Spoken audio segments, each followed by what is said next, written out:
www.andrewmartinmusic.com. This is a Riffvlog on Jesus faked his death. Oh, the mother of all fakery. Fake, fake, fake. Read Miles Mathis. Miles, buddy, you're missing something here. You're missing the mother of all fakery. And then what I find really odd is that you have a thorough understanding of blackwashing and why you particularly can't see through the blackwashing of Christian Gnosticism, and how the victors wrote his story, the story of the demiurge, Yaldabaoth, in his relationship to his mother, Sophia, which is admittedly speculation, cosmological speculation from the Gnostic perspective. But it actually is a narrative that makes sense out of a lot of things that have happened and are happening on this earth. This narrative gets talked about in the books of Judas, I think the book of Peter.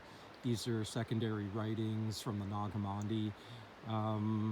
I will give a caveat here that I've read a fair amount of the Nag Hammadi, and some of it is just nonsensical, in the same way that a lot of the Book of Manu in the Hindu scriptures is just nonsensical.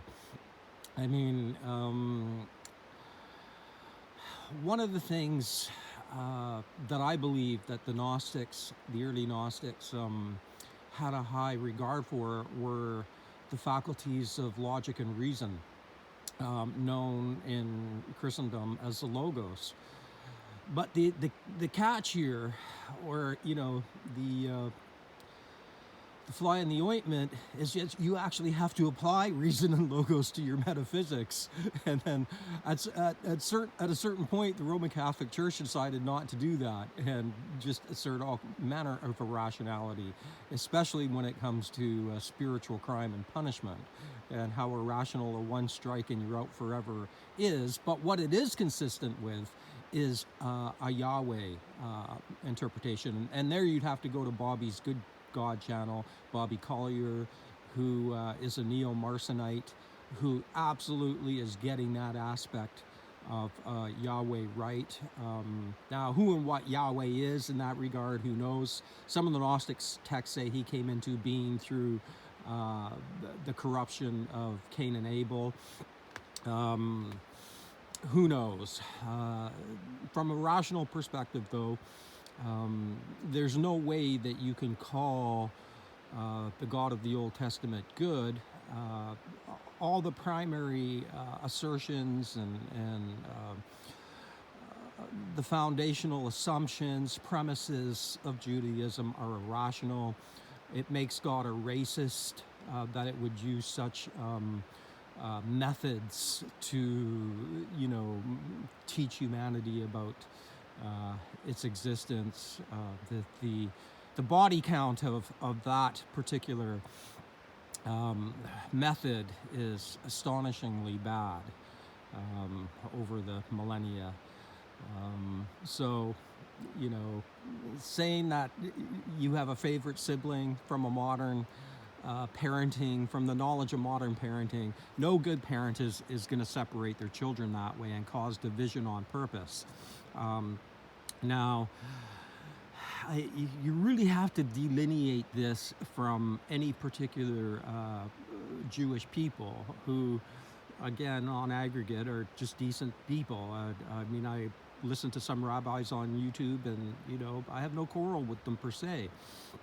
I've even said in my blogs that, as far as structuralism and how to organize society as a Gnostic, I argue for a grand secular culture, but a truly grand secular culture, with, some kind of wisdom oversight. You'd want to see a video by Theoria Apophasis when he's talking about Plato's Republic and the Philosopher Kings. We don't have that. We have what I call faux secularism or false secularism. So, yeah, Okay, I've lost my train of thought. I'm heading off in another direction today to go to hopefully where there's some work in my trade that has been wiped out. But yeah, I mean, it does beg the question though. Like even with someone like Bobby Collier, like if we just steel man this for a moment and go, okay, what if the Gnostics were right and Yaldabaoth did create Judaism as a means and a mechanism to usher in this false soteriological salvation in reaction to its perception that the pleroma heaven was flawed because of the way the Gnostics say it came into existence by the accidents of Sophia. So let's just steel man that and go, okay, so what if that's true?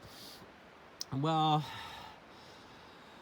then things start to look extraordinarily coherent as far as the way this is played out on Earth. And it starts to make a lot of sense out of otherwise nonsensical things. And yeah, in the book of Judas, it has strong words about how this Aeon Christ, the living Aeon Christ, felt about Judaism, and he's not too kind towards it. He basically just calls it foolishness. Again, that has to be delineated from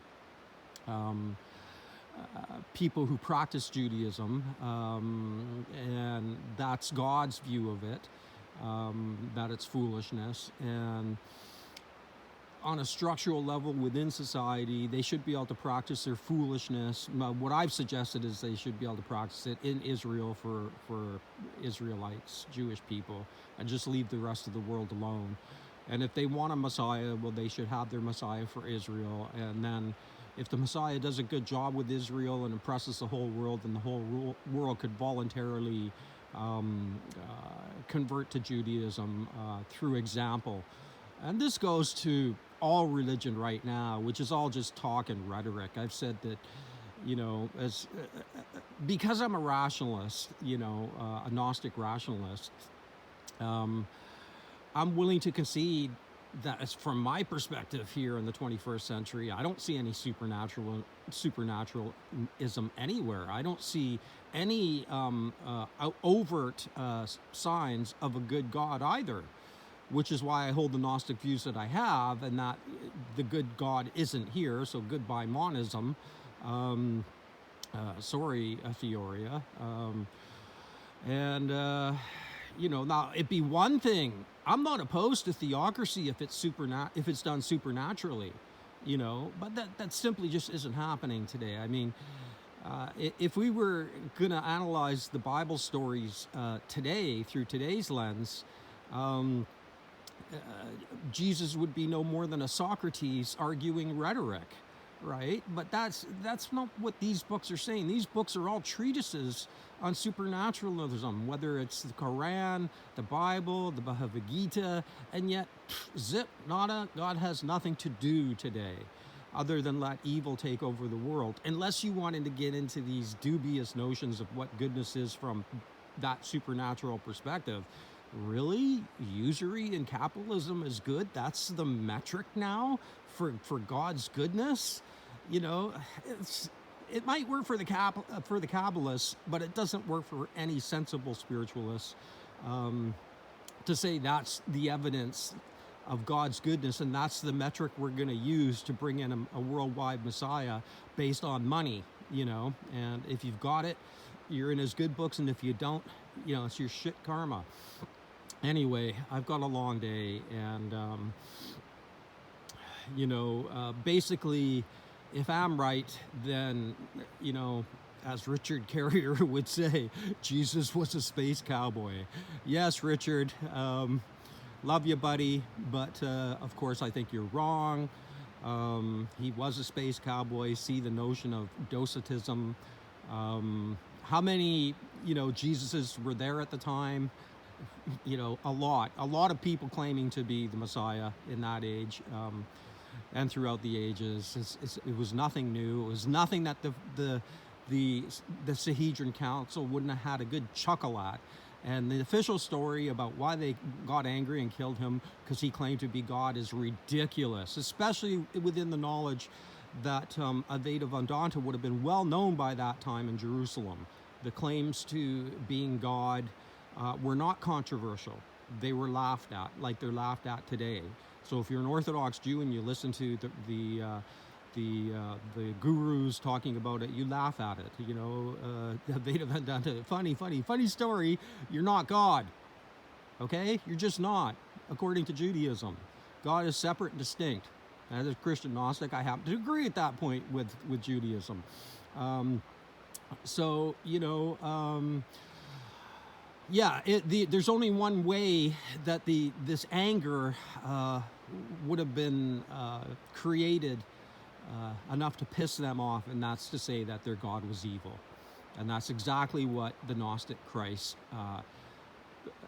has said to them that makes sense out of why they wanted to crucify him. Now, of course, as a Docetists, they did not crucify him. They crucified likely the fake that Jesus engineered to outwit Yaldi Baldi. So they, you know, there was a replicant on that cross, likely with the spirit of Yaldabaoth, sentenced to death by his own people.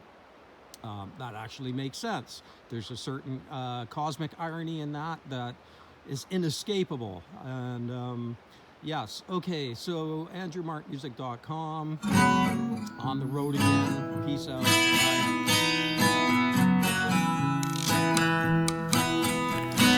Over and over I lost and you won.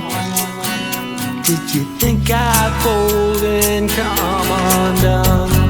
I'm tougher than you'll ever know, weathered by the cold winds in the winter snow. Over and over I lost and you won, 'cause it's all your karma, it's all your come. Over and over I lost and you won, yeah, it's all your karma, it's all your come. Over and over the lies you've sown, a blackened heart in a conscious death zone. A pyramid built on power and fear, corrupting everything that love holds dear. Over and over I lost and you won, it's all your karma, it's all your come. Over and over I lost and you won, 'cause it's all your karma, it's all your come. Maryland, Jezebels, dream lies, illusions, hell. For all you think and all you'll be, you'll live that misery.